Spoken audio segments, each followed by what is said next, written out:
Mesdames et messieurs, mes chers collègues, nous allons donc poursuivre la mission d'évaluation et de contrôle sur les réseaux consulaires par une table ronde qui va regrouper les représentants de différentes chambres de commerce et d'industrie régionales. Et je voudrais, au nom du président Carré, de Monique Rabin et de moi-même, vous remercier de votre présence.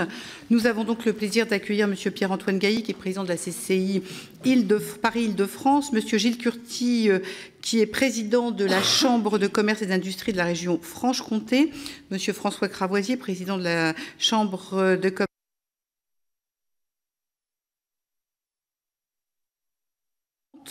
Monsieur Romuald de Pontbriand, directeur général de la Chambre de commerce et d'industrie de la région Centre, Monsieur Jean-Baptiste Tivol, directeur général de la CCI Nord-de-France, et je vous précise que j'ai reçu une lettre d'excuse du président Vasseur, qui malheureusement ne pouvait être là cet après-midi, Monsieur Christian Jouve, directeur général de la CCI Midi-Pyrénées, et Monsieur Jean-Paul Tourviel de Labroue, directeur général de l'ASIOM, qui est l'Association des chambres de commerce et d'industrie des Outre-mer. Vous avez, sauf à ce que ma collègue rapporteure veuille dire un mot, sinon, d'ores et déjà, je vais tout de suite vous donner la parole pour un premier tour de table. Peut-être que chacun peut éventuellement rapidement se présenter et présenter sa chambre pour que nous ayons une idée de ce que représente chacune de vos chambres, éventuellement faire une déclaration, si tant est que vous souhaitiez faire une déclaration au moment où nous commençons nos travaux. Monsieur le Président Gailly. Bien, bonjour mesdames les rapporteurs. Quelques mots au nom de nous tous, en guise de chapeau, et puis je glisserai ici ou là quelques précisions concernant l'Île-de-France. Où en sommes-nous à l'heure de cette mission? Tout d'abord, c'est le moment de faire le bilan de la loi de 2010, de dire qu'elle a permis quelque chose d'essentiel. Petit 1, l'affirmation du fait régional. Nous sommes des présidents ou représentants de chambres régionales, et demain, c'est-à-dire lors de la prochaine élection, nous serons aussi en ordre de marche pour coller avec les futures grandes régions. Deuxième point, elle a permis la mise en place, plus ou moins achevée selon les régions, de véritables schémas régionaux permettant tout à la fois de mutualiser, donc d'économiser, mais aussi gardant de la proximité, donc de l'efficacité, et enfin de déterminer des stratégies dont on verra que dans un certain nombre d'exemples autour de cette table, elles ont été bien articulées avec les conseils régionaux. Cette mise en place a été plus ou moins achevée. L'Île-de-France avait permis un schéma de quasi-fusion totale, je vous en dirai quelques mots tout à l'heure, mais d'autres régions avaient travaillé sur des schémas identiques. Le nord de France saura vous le dire, la Champagne-Ardenne a déjà dû avoir l'occasion de vous le dire, même si, dans certains cas, le rapprochement interrégional a parfois rebattu les cartes. Un exemple qui, lui, restera constant dans le temps, ce sont les deux Normandies, mais je sais que notre collègue de Chalut vous l'a décrite la semaine dernière, qui avait anticipé, si je puis dire, sur la loi, et donc est doublement en bon état de marche. Enfin, troisième point par rapport à la loi de 2010, l'arrivée du débat métropolitain au milieu de tout cela, qui a, dans un certain nombre de cas, clarifié la situation, dans d'autres compliqué. Toutes les régions où il y a plusieurs métropoles, ce seront autant de cas un petit peu distincts. Mon deuxième point dans ce chapeau, c'est de dire un mot de la mission des 3 corps d'inspection de l'année dernière. Car j'ai lu tout au long des différentes auditions que vous avez pratiquées, notamment les premières, un certain nombre de choses sur la transparence qu'il convient de rectifier de façon solennelle. La lettre de mission disait très clairement que cette mission avait pour objet de comparer. Qu'elle avait pour objet de comparer ce que faisaient les chambres avec ce que faisaient d'autres établissements publics, qu'ils soient départementaux, qu'ils soient régionaux, qu'ils soient nationaux. Bref, il s'agissait de voir parmi nos missions ce que nous faisions plus ou moins bien par rapport à d'autres. Or, au bout de 2 réunions avec les corps d'inspection, et je les ai toutes, sans exception, j'y ai participé absolument à toutes. Au cours de ces réunions, au bout de la 3e réunion, lorsque nous avons demandé quand commencerait la comparaison, l'exercice s'est arrêté brutalement. Au motif que, je cite, ces messieurs n'avaient pas la disposition des chiffres de tel ou tel ARD, de tel ou tel UbiFrance, de tel ou tel AFPA, et je pourrais continuer ainsi longtemps ma liste. Lorsque la semaine d'après on leur a apporté les éléments, ils ont refusé de les prendre en compte. Donc je voulais simplement dire que la transparence a été pratiquée par les chambres. Il y a eu un temps de suspension, il est vrai, en juillet-août, mais que jusqu'en juillet, nous avons fourni intégralement tous les éléments de comptabilité générale et analytique qui étaient à notre disposition à l'ensemble des corps d'inspection. Ce qu'il en est advenu après, ceci ne nous appartient pas, mais le défaut de transparence ne peut pas être supporté par des chefs d'entreprise, et ceci au niveau de l'ensemble du réseau. Je voulais simplement le redire très solidement. Quant au projet de rapport, vous savez, celui qui n'est pas sorti, il semble qu'on ait oublié de vous communiquer ce qui fut notre contre-rapport, que j'ai ici, et que nous vous remettrons dans les dossiers. Les chambres ont répondu point à point aux quelques 40 pages de documents d'inspection. Et c'est un peu long à lire. La synthèse n'en fait que 2 ou 3 pages. Mais j'engagerai une lecture car on y retrouve quelques perles. Se faire accuser d'être trop riche parce qu'on se désendette, c'est un symptôme original. Se faire accuser d'avoir reçu trop de fiscalité au motif qu'on dégage des résultats positifs, c'est simplement un commentaire inacceptable d'où qu'il vienne. Voilà ce que je voulais dire sur la mission des corps d'inspection. Alors, aujourd'hui, où en sommes-nous après la loi de finances 2015? Vous nous avez posé la question dans vos questionnaires. Et là, je vais répondre pour ce qui concerne la Chambre de Paris-Île-de-France, et mes camarades le feront pour leurs propres établissements. La situation est assez simple. Après prélèvement, 100 millions en Île-de-France. Après baisse de la fiscalité, dont vous connaissez le poids, je vais, dans 2 jours, confirmer devant mon Assemblée générale un plan de suppression de 499 postes sur 5000. Je précise que ceci vient après un plan de même nature que nous avions mené il y a 3 ans pour la fusion en Île-de-France, qui portait sur 400 postes. Nous en sommes donc à 900, nous approchons les 20% de l'effectif total. Nous avons épuisé, si je puis dire, les joies de la mutualisation, des fonctions support, de tout ce qui peut se regrouper pour de l'efficacité. Et aujourd'hui, nous attaquons les œuvres vives. Les œuvres vives, dans une chambre comme celle de Paris, c'est 2 tiers d'enseignement et d'apprentissage. Et donc nous allons avoir, a fortiori si ceci continue dans les lois 2016 et 2017, des choix à tout point de vue dramatiques à pratiquer. En termes d'investissement, 100 millions de moins, je l'ai dit. Le fonds de roulement fin 2015, après une réduction de nos investissements, je vais y revenir, sera de quelques jours, compte tenu du fait que le plan de suppression de postes va nous coûter une 40aine de millions. Tout ceci est dans le dossier qu'on vous a transmis. Et que de façon générale, 100 millions de moins, ça se voit. J'ajouterais que la région Île-de-France qui investissait 55 millions en moyenne chaque année, 90% dans les écoles, 10% dans l'électronique au sens large du terme, eh bien, ceci va être divisé par 2 ou par 2,5. On n'a pas encore définitivement calé les curseurs. Pour terminer sur cette partie chiffres, si d'aventure ceci continuait, en septembre, nous annoncerions vraisemblablement un plan social. Et vu les masses concernées par l'Île-de-France, nous sommes très rapidement en centaines, et je mets le mot au pluriel, vous l'aurez aisément imaginé. Alors, pour revenir au niveau national, je ne vais pas vous redécrire la réorganisation de la carte consulaire, je crois que nos camarades l'ont fait la semaine dernière, mais je voulais simplement insister sur le fait que ce prolongement de la loi 2010, cette accélération de la régionalisation, encore une fois, sans rien perdre de proximité dans les différents territoires. Je suis moi-même, certains le savent dans cette salle, provinciale, et je fus aussi membre d'une chambre de commerce territoriale, donc mon parisianisme a ses limites. Je n'oublie jamais de le redire. Cette réforme a été votée à 77%, vous le savez. Il y avait 8% d'abstention. Vous avez entendu les chambres territoriales, mais je voulais simplement reprendre un chiffre de l'audition de la semaine dernière. Il y a 58 membres dans l'association des CCIT, cela vous a été dit. Il n'y en a qu'une vingtaine qui ont voté contre la réforme. Ceci relativise un peu les clivages que certains aiment à mettre en avant. Le tout dernier point, la CCI de demain, je sais que Vianney Chalut en fut un vibrant apôtre, il en est un vibrant acteur et moi aussi, Jean Velley l'était aussi la semaine dernière, pour dire que toutes les chambres de France, chez nous ça s'appelle plan de transformation, mais ça s'appelle bien CCI de demain aussi, travaillent sur la numérisation, travaillent sur les campus, ces lieux d'école, et pas simplement les grandes, et pas simplement celles qui s'adressent à une prétendue élite sociale, mais également dans les CFA. Il y a un travail important qui se fait là-dessus. Je n'oublie pas évidemment l'ensemble de tout ce qui concernera l'intelligence économique. Voilà ce que je voulais dire en guise de chapeau. Un tout dernier point sur l'Île-de-France. Nous n'avons pas attendu le début de cette année, ça s'est fait en décembre dernier, pour considérer que dans ces périodes de très, très forte attrition de recettes, d'une part l'Union faisait la force. Les budgets ont pour la première fois été adoptés à l'unanimité, Seine-et-Marne et Essonne comprises. Pour ceux qui se souviennent des épisodes de 2010, mon commentaire prend un poids particulier. Et non seulement le budget de 2015, mais les clés de répartition pour 2016 et 2017, de façon à ce que le changement de mandature qui interviendra à la fin de l'année 2016 ne soit pas impacté par des débats intestins sur quelque argent. Ça, c'est le premier point. Le deuxième point, l'Union fait la force aussi, avec les gens qui sont autour de nous.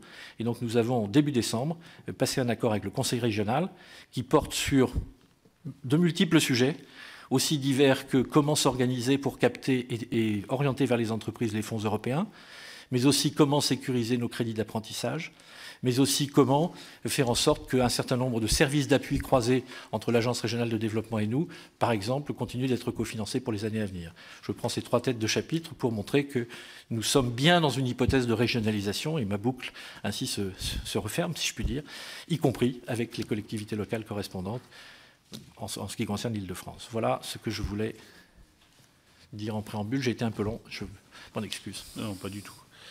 Très clair.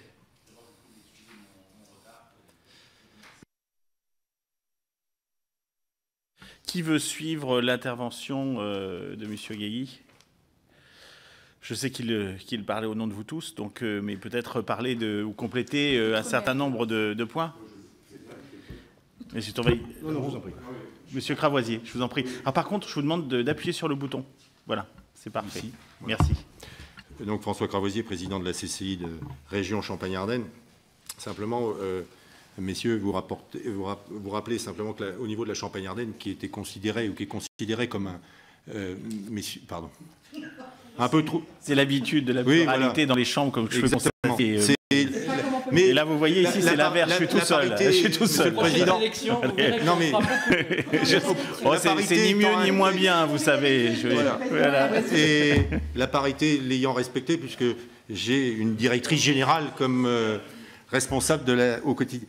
Donc, non, simplement au niveau de la Champagne-Ardenne, nous avons essayé d'appliquer correctement la loi de juillet 2010, puisque nous y avons œuvré à ce moment-là à quelques-uns aux côtés de Madame Vautrin. Mais nous sommes lourdement pénalisés d'avoir pu appliquer celle-ci, dans la mesure où nous avons régionalisé les fonctions support en pratiquant une économie quand même substantielle de plus d'1 million d'euros. On a mis en place le même système comptable et de gestion au sein de l'ensemble des CCI du territoire et de la CCI de région, bien sûr. Donc on a réellement régionalisé ces fonctions support. Et aujourd'hui, la région Champagne-Ardenne se trouve ponctionner 17 millions d'euros. Et donc sur ces 500 millions, et ce qui fait que c'est quasiment une année de fiscalité. Donc vous imaginez aussi la baisse d'investissement de la part de mes collègues présidents de CCIT, puisque nous sommes une région où sur 5 CCIT, nous avons 3 CCIT aménageurs, c'est-à-dire qui créent des parcs d'activités pour les entreprises et pour les accueillir, et donc pour le développement économique de nos territoires. Elles investissent dans des ports, je ne parle pas d'aéroports, mais dans des ports tels que celui de Givet, qui a son importance pour notre région. Et je souhaitais quand même marquer cela, parce que cela veut dire que dans les années à venir, nous allons pénaliser ce que ne faisaient pas les collectivités, mais ce que nous faisions avec les collectivités, c'est-à-dire ces zones d'aménagement en particulier. C'est à peu près 18 millions d'investissements qui ne seront soit reportés, soit annulés pour les années à venir. Et je rejoins les propos du président Gailly, c'est simplement aussi en Champagne-Ardenne, nous sommes une petite région, 260 collaborateurs, mais c'est quand même 40 postes qui seront à terme supprimés. Aujourd'hui, nous en sommes à 25, donc vous imaginez aussi quasiment 17 à 18% de postes supprimés, ce qui donne aussi un sens d'impact sur le social. Alors, tout cela pour vous rappeler, si la région Champagne-Ardenne est pénalisée, nous avons aussi œuvré par rapport à ce que l'on appelle l'ALCA, c'est-à-dire la Lorraine et l'Alsace, ce mariage de demain. Mais ce mariage de demain, quid et dans quel avenir? Et comment allons-nous le construire? C'est cela les questions que nous nous posons. Nous y travaillons, mais nous sommes inquiets aussi sur la pérennité de notre avenir. Et vos pistes de travail, s'il vous plaît? Nos pistes de travail sont sur, bien sûr, l'organisation et surtout sur encore les fonctions support, sur l'harmonisation et la classification, sur aussi notre rôle et nos missions, puisque nous avons des missions ou des implications dans cette-ci qui sont différentes d'un territoire à l'autre. Je parlerai par exemple, nos amis alsaciens ou lorrains ont des centres d'appel que nous n'avons pas en Champagne-Ardenne, donc créer un grand centre d'appel. Nous faisons les uns et les autres des observatoires d'études, et donc de créer un observatoire sur l'ensemble de la région, donc de marier le plus rapidement possible pour y pratiquer le maximum d'économies pour les années à venir.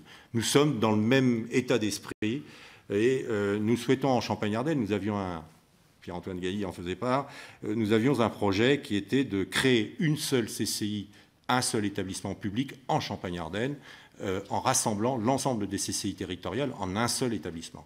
Celui-ci, aujourd'hui, est un projet qui est un peu abandonné, dans la mesure où certains présidents, voyant le mariage des grandes régions, ont tendance à faire marche arrière et à revenir sur un établissement public par territoire, c'est-à-dire par département. Voilà aussi la réaction que l'on peut avoir. Nos amis lorrains avancent dans cet esprit aussi d'avoir une CCI territoriale et l'ont voté de l'ancienne région périmètre. Et les Alsaciens y travaillent. Donc nous allons revenir sur ce sujet pour avoir en schéma à venir 4 établissements publics que seraient les anciennes régions avec l'établissement public régional région Alca. Voilà. Donc on essaye de trouver cette piste. C'est une piste. On n'est pas contre les CCIT que nous faisons ça. Nous essayons au contraire d'apporter des délégations, de travailler par bassin, de renforcer notre présence sur les territoires au travers de ce type d'organisation. Voilà le... Non, mais voilà le principe dans lequel nous sommes et qui malheureusement a permis d'arrêter. Sur cette question des regroupements de CRCI oui. Liés à la modification de la carte administrative des régions, peut-être que votre voisin de Franche-Comté qui aborde la même problématique d'avoir une région qui fusionne avec une autre, peut avoir, ce qui n'est pas le cas du centre et de l'autre. Je parle là au président. Et c'est le cas du Nord aussi, donc ce sera intéressant. Voilà. Monsieur le Président, Mesdames les rapporteurs, Mesdames, Monsieur, très heureux d'être devant vous, devant cette mission d'évaluation et de contrôle, pour exposer le cas qui est le nôtre, celui de la Franche-Comté. Vous m'invitez à partager les premiers éléments sur la fusion Bourgogne-Franche-Comté. Nos deux régions ont été vraiment administratives, ont été très en pointe sur ce sujet et nous avons suivi assez rapidement et nous avons rencontré nos amis bourguignons. Nous avions un bureau commun des 10 présidents de Bourgogne et de Franche-Comté la semaine dernière où nous avons tracé les premières pistes de fusion de nos deux établissements en tenant compte effectivement des possibilités qu'ouvrira la loi dans peu de temps avec peut-être la réalisation d'une CCIR en 2016, suivant les textes qui sont proposés, mais surtout en évoquant déjà le 1er janvier 2017, avec deux visions très différentes qui s'opposent, en quelque sorte. Une qui est le choix d'un modèle dès maintenant pour, au 1er janvier 2017, les nouveaux élus puissent dès lors avoir une CCR en état de marche au niveau fonctionnel, mais aussi au niveau politique, consulaire. Et puis une autre vision qui est la préparation et le rapprochement des organisations, notamment du back-office, RH, DAF, SI, pour qu'au 1er janvier 2017, les nouveaux élus puissent prendre en charge un mandat et organiser la région telle qu'ils le souhaitent. Ce sont deux visions un peu différentes, mais nous commençons le rapprochement et nous commençons ce travail sur ce sujet avec un volet RH, où dès maintenant, nous allons travailler ensemble sur les mutualisations potentielles et surtout examiner, dans le cas des départs, ce qu'a rappelé Pierre-Antoine, qui seront aussi importants dans notre région, regarder si nous n'avons pas déjà des pistes de mutualisation, de direction ou d'autres postes. Voilà. Pour vous situer la Franche-Comté, les effectifs de la Chambre régionale dans sa totalité, y compris les 4 CCI territoriales, c'est 235 équivalents temps plein et 235 personnes et 215 équivalents temps plein. Voilà. Donc la région Franche-Comté a réalisé une régionalisation relativement poussée. Cela a été souligné dans le rapport du Sénat sur les chambres. Nous avons eu une volonté très importante dans 2 secteurs importants, à la fois le back-office, puisque nous avons considéré que tout ce qui était fonction de back-office était totalement transparent par rapport à nos ressortissants et que nous devions leur apporter un service, mais celui-là pouvait être déconnecté de leur réalité quotidienne. Et puis sur les fonctions opérationnelles, nous avons régionalisé 2 grands services, qui sont l'international, une fonction régalienne des chambres régionales, et puis des filières industrielles, 2 grandes filières industrielles que nous avons regroupées dans un pôle qui s'appelle PRDI et que sont l'automobile et l'énergie, avec les fonctions expertes d'appui à l'industrie, que sont l'AUFC, l'Agence d'intelligence économique de Franche-Comté, l'ARIS qui s'occupe de l'innovation et des brevets, EEN, European Enterprise Network qui s'occupe des relations avec l'Europe, et puis aussi le pôle développement durable, environnement, et nous sommes associés avec ça le MFQ, qui est un des plus grands mouvements français pour la qualité, qui est hébergé dans nos murs et avec lequel nous travaillons sur le RSE. Donc nous avons été assez volontaires sur ces domaines et nous avons réalisé un certain nombre d'économies qui sont déjà engagées et les coupes budgétaires auxquelles nous sommes soumises, comme d'autres chambres, impactent encore de façon plus importante la région Franche-Comté parce qu'il y a un élément très important qui sépare les chambres de commerce partout en France, c'est le niveau de dépendance à la ressource fiscale. Mon collègue a parlé de port. Nous n'avons ni port, ni aéroport, aucune ressource complémentaire et notre dépendance est de 65%. Dans 1 euro de budget, nous avons 65 cents de ressources fiscales, alors que la moyenne du réseau français est d'environ 30%. La semaine dernière, vous aviez devant vous, président d'une grande chambre territoriale, qui vous a indiqué être dépendant à 15% de la ressource fiscale. Donc vous imaginez bien que des coupes réparties de façon homothétique sur l'ensemble du territoire impactent fortement notre chambre. Je vous ai parlé de 215 équivalents temps plein. Nous aurons à mettre en œuvre un plan social avec des départs CCRT, du PEC, de 52 personnes.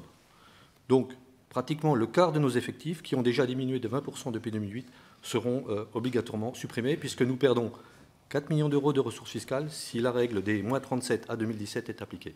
Voilà. Peut-être M. Tourvieille-Labroue, qui demandait la parole en tête, puis après je reviendrai au nord et au centre.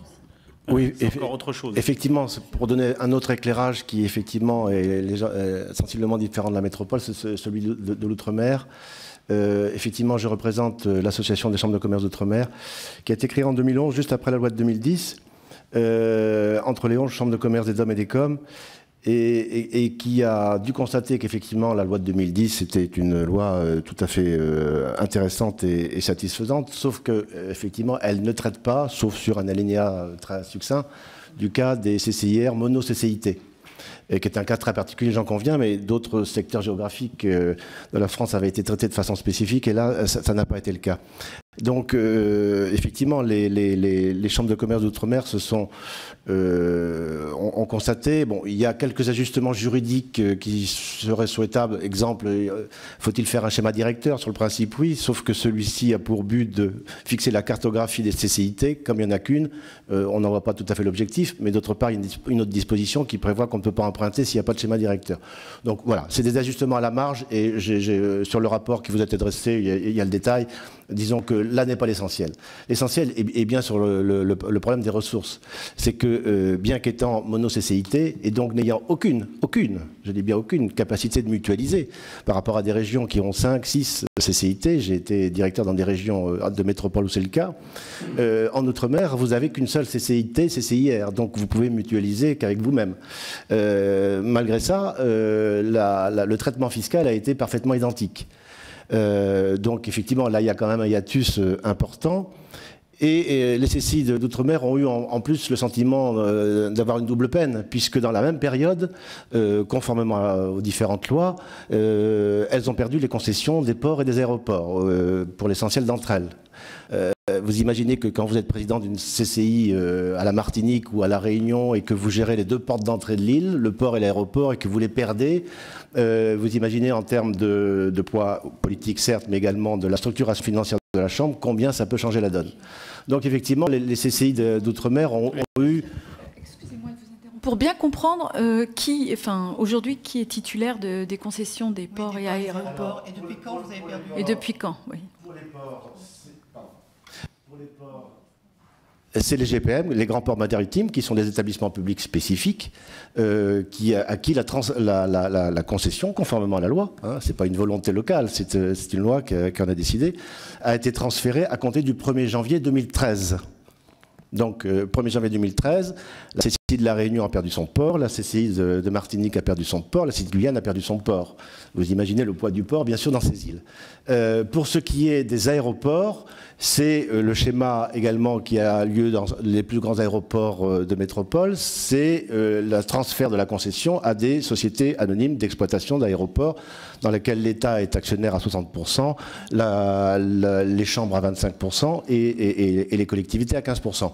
Donc elles ne sont plus gestionnaires. Elles ne sont plus gestionnaires. Et pour vous donner une idée des traductions en termes de volume budgétaire, en 2010, le volume budgétaire des 4 chambres, je mets Mayotte un peu à part puisqu'on est dans une assimilation progressive législative, le volume budgétaire des 4 chambres était de un peu plus de 300 millions. Aujourd'hui, il est de 117 millions. Donc vraiment une grande remise en question de la structuration financière de la Chambre, avec le respect bien sûr des compartimentages concessions, mais il n'en demeure pas moins que, paradoxalement, Alors qu'en métropole, on disait mutualiser, mutualiser. Non seulement ce n'était pas possible structurellement en Outre-mer, mais par ailleurs, on leur enlevait les concessions avec lesquelles, de façon très réglementaire, elles mutualisaient un certain nombre de moyens supports. L'informatique, la communication, les DRH, la compta, tout ça a été mutualisé. Et tout ça, elles l'ont perdu. Donc effectivement, les chambres de commerce d'Outre-mer sont particulièrement inquiètes.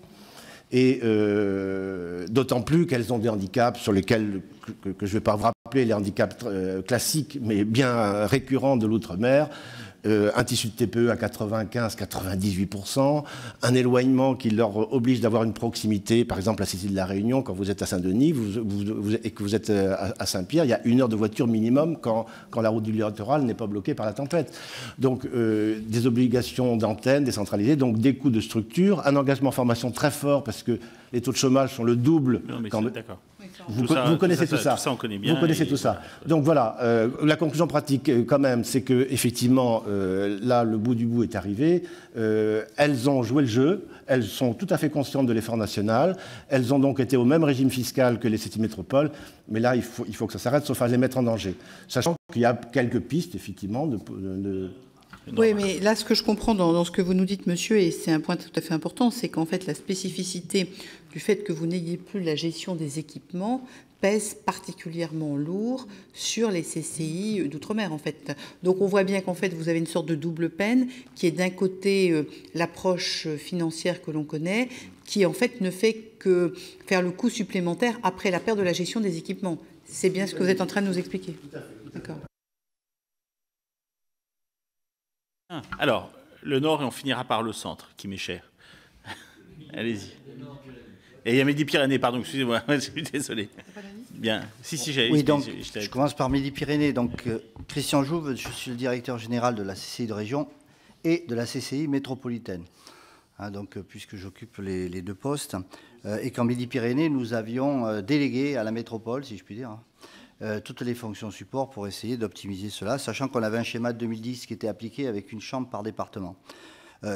C'est vrai que les collègues l'ont abordé, l'aspect de ressources budgétaires est important. Moi, je vais peut-être me parler de la lisibilité du monde de l'économie et surtout l'articulation entre la région et la métropole, qui est mon quotidien, avec une attention toute particulière pour les PME, les entreprises, dans ce que va être la répartition de la nôtre. Je le vois tous les jours. On parlait du millefeuille administratif, maintenant il y a le millefeuille de l'économie. Donc à chacun son entreprise. Et donc là, j'attire votre attention quand même, puisque les CCI, finalement, et c'est pour ça que j'en parle, sont un peu les passerelles de neutralité entre les différents établissements, qui soient les collectivités territoriales et l'État. Parce qu'à un moment donné, c'est vrai qu'on a beaucoup parlé de ces établissements intermédiaires que sont les CCI. Je pense qu'on a beaucoup parlé de l'histoire. Moi, je vais vous parler de l'avenir. Je pense que ce projet de CCI demain est de nature à démontrer que les CCI ont leur place dans la proximité, parce que vous qui connaissez mieux la France que moi, vous savez très bien que c'est un véritable pari de pouvoir avoir une réponse identique sur une région dans chaque coin de notre belle France. Et ça, c'est un vrai pari. Et je crois que quand on voit actuellement le millefeuille qui est en train de se préparer, parce que toutes les réformes ont entraîné finalement les mêmes collectivités territoriales, les mêmes maintenant les métropoles. Donc tout ça, c'est un point important sur la loi qui va orienter aussi le travail des CCI, parce que cette complémentarité avec l'État, puisqu'on en a, peut-être que des collègues en ont parlé aussi, le service public de l'entreprise, ça représente quand même, par rapport à la ressource fiscale, un point majeur. Donc les initiatives que vous abordiez tout à l'heure avec les équipements gérés ou avec les subventions, avec un FEDER qui vient de changer en termes de gouvernance puisqu'il passe aux régions, si vous voulez, il y a une concentration actuellement sur les territoires, sur ce qu'on appelle le leadership de l'économie. C'est vrai, mais où est la place de l'entreprise et où est le lien avec les CCI? Et je pense que là-dessus, il y a des réponses qui peuvent être apportées et qui, j'allais dire, à l'inverse, peuvent orienter la loi NOTRe vers une plus de proximité où on retrouve finalement pas 50 établissements, notamment ces établissements publics que sont les CCI. J'en dirai un petit peu plus tout à l'heure pour laisser la place aux collègues.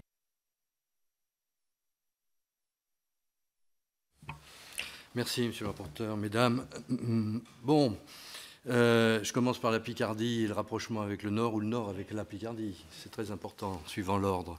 Bon, il y a 3 facteurs qui sont un peu délicats en ce moment. Il y a les facteurs psychologiques avec ces premiers contacts qui nous laissent entendre qu'on s'interroge sur la place de la capitale. Est-ce que ce sera Amiens? Est-ce que ce sera Lille?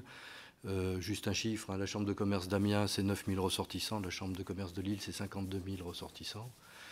Des facteurs psychologiques aussi, parce qu'il y a une région qui a presque pris plaisir à mettre en place la réforme de 2010, c'est la région du Nord, avec un jusqu'au-boutisme total qui malheureusement est un peu pénalisé aujourd'hui par bon nombre d'incertitudes, pas simplement budgétaires, mais aussi politiques et organisationnelles. Donc en face ou en bas ou en haut, une région Picardie qui à tout le moins a beaucoup moins progressé que nous sur la mise en œuvre de la loi de 2010, puisque le réseau est encore très éclaté. Par parenthèse d'ailleurs, il y a un an juste, nous on votait comme Champagne-Ardenne la fusion totale pour avoir un seul établissement public dans notre région, partant du principe que la sacro-sainte personnalité morale n'était pas un facteur de négociation politique majeur pour développer l'économie des régions qui évoluent. Bon. Aujourd'hui, vous avez le même effet retour? Absolument, le même, puisque la région Picardie, c'est une CCIR light, ultra light, avec 4 CCIT qui défendent leur périmètre de CCIT, ce qui est tout à fait d'ailleurs conforme au texte, mais qui, comment dirais-je, je ne veux pas polémiquer, mais qui va à l'inverse de la démarche qui a été la nôtre. Moi, je suis dans des fusions de chambres depuis 2006, Monsieur le Président, donc je peux en parler. On est parti de 14 chambres. Alors chacune avait sa réalité historique. D'un côté le bassin textile, de l'autre côté le bassin minier, enfin bref. Et puis un point industriel non négligeable, c'est la région Nord-Pas-de-Calais. J'ai vu que lors des précédentes auditions, vous aviez porté une attention à la question des bassins d'emploi. Et c'est vrai que nous, les chambres ont été redessinées, non pas sur les bassins d'emploi, mais sur les flux économiques. Bon, on s'est démarqué de Louis XIV et de la ligne des Flandres avec la double défense, le Nord et le Pas-de-Calais, tout ça, ça ne tient plus. On a des flux maintenant qui sont verticaux et qui d'ailleurs sont assez enthousiasmants quand on appréhende la Picardie, parce qu'on va pouvoir aller plus loin sur cet axe, cette aire urbaine centrale entre Paris et la Belgique ou l'Europe rhénane. Absolument. Non, on n'ira pas au-delà du périphérique, Pierre-Antoine. Donc, alors aujourd'hui, il va falloir fusionner. Il y a des obligations légales qui vont se préciser au fil des amendements qui sont préparés par notre tutelle. Mais en termes d'organisation, il faut tout reprendre. Bien. Alors tout reprendre, on va le faire avec enthousiasme. Je précise quand même que d'un côté, il y a 1200 personnes, hors les ports. Vous ajoutez le personnel des ports qui a un statut particulier, c'est 1000 personnes de plus, puisque nous avons des petits ports comme Calais-Boulogne, vous le savez. Et de l'autre côté, 400 collaborateurs avec, de leur part, une attente très forte de savoir dans quel contexte nouveau ils vont se situer. J'ai lu avec attention, Monsieur le Président, là, toutes les auditions, ou vues pour certaines d'entre elles. Moi, je crois qu'il y a quatre sujets très importants au moment de notre discussion.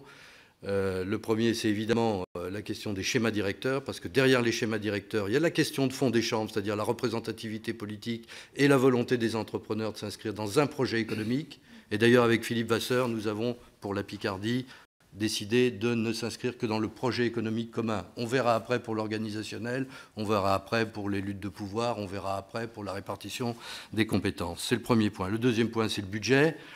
Moi, je ne veux pas en parler plus que ce que Pierre-Antoine Gailly en a dit et qui est un très bon porte-parole sur ces questions-là. La transparence des chiffres, je crois qu'elle est claire. D'ailleurs, je crois que les préfets, qui sont des gens, somme toute, sérieux et qui ont tous nos chiffres et qui les valident de 6 mois en 6 mois, pourraient aisément les envoyer à la tutelle nationale qui, avec 2 ou 3 collaborateurs, pourraient retraiter cet ensemble-là. Je les ai d'ailleurs mis dans le dossier pour vous montrer qu'on n'a pas ni détourné l'argent, ni caché quoi que ce soit. Bon. Non, ah non, mais attendez. Léon dit, vous savez, les chambres sont riches. Qu'est-ce que ça veut dire? Bon, après, moi, je vais vous montrer 2 exemples auxquels je tiens beaucoup, des effets négatifs. Ce n'est pas un point de vue politique, c'est des effets négatifs en termes de gestion des décisions qui ont été prises du fait du prélèvement sur le fonds de roulement. Bon, ça, c'est le deuxième sujet. Le troisième sujet, ça a été évoqué aussi, et je crois que c'est très important, c'est la question des partenariats. Pierre-Antoine Gailly citait le partenariat avec le Conseil régional. Comme vous le savez, nous, avec le président Percheron et son équipe, nous avons contractualisé sur l'ensemble des sujets, avec en plus une notion de délégation de service public sur l'international, et que ce travail-là, il va falloir l'amplifier. Et puis il y a un sujet, Monsieur le Président, que je voudrais à un moment ou à un autre qu'on évoque, parce qu'il n'a jamais été évoqué au fond, et je pense que M. Cravoisier y sera sensible, c'est la question des personnels. Parce que sur les personnels, on dit tout et n'importe quoi, et on peut lire tout et n'importe quoi. Bon. Donc c'est important, parce que au-delà des discours, quand on dit il y a 30 000 collaborateurs, il faut savoir que les chambres de commerce, elles tournent certes parce qu'il y a des élus, mais elles tournent aussi parce qu'il y a des collaborateurs.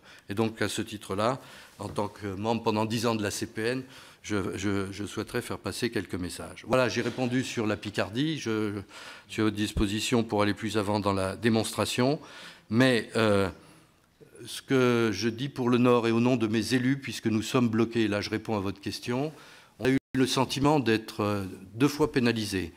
Pénalisés dans la dynamique de projet d'établissement qui a été partagée par tous les élus et tous les collaborateurs. Et j'insiste, et tous les collaborateurs, nous avons fait 2 conventions avec les 1500 collaborateurs présents pour leur dire voilà le cap qui a été fixé par les présidents. Et double peine, pourquoi? Parce que, évidemment, la mutualisation et la loi de 2010, nous comptions en tirer un certain nombre de bénéfices. Et ces bénéfices, ils ont fondu comme neige au soleil après les réductions budgétaires massives, qu'elles soient sur la ressource et sur le prélèvement immédiat, puisque pour nous, c'est 20 millions à donner dans les 15 jours qui viennent.